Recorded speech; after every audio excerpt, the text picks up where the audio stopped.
Alright, starting to get serious now.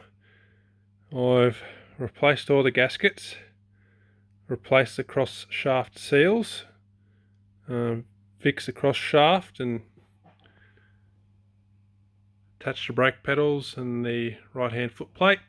Still waiting for a bush for the clutch pedal, so I'll do that, but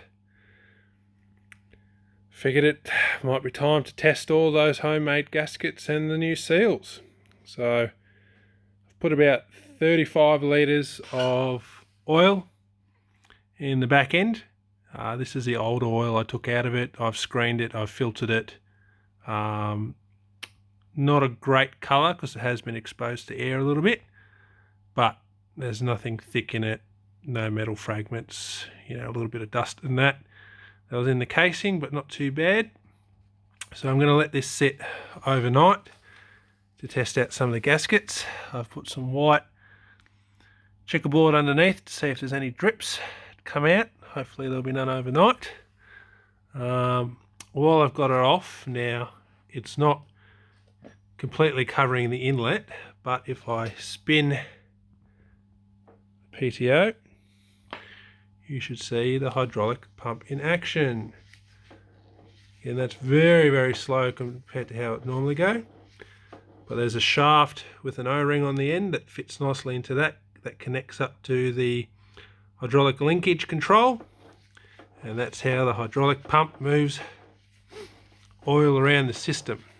Again, video before covered the pump hydraulics, but very slow demonstration of it working, and I'm very pleased about that.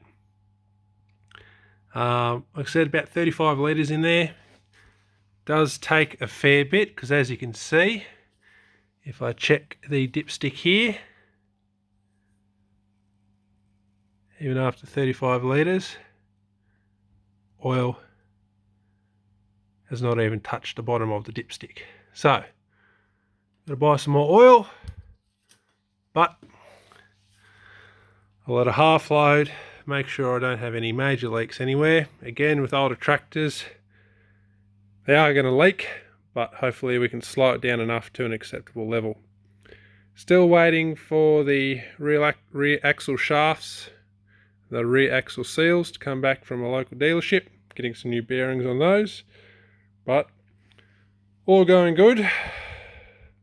Hopefully we're operational by the end of winter. Hopefully this has helped someone. Have a good night.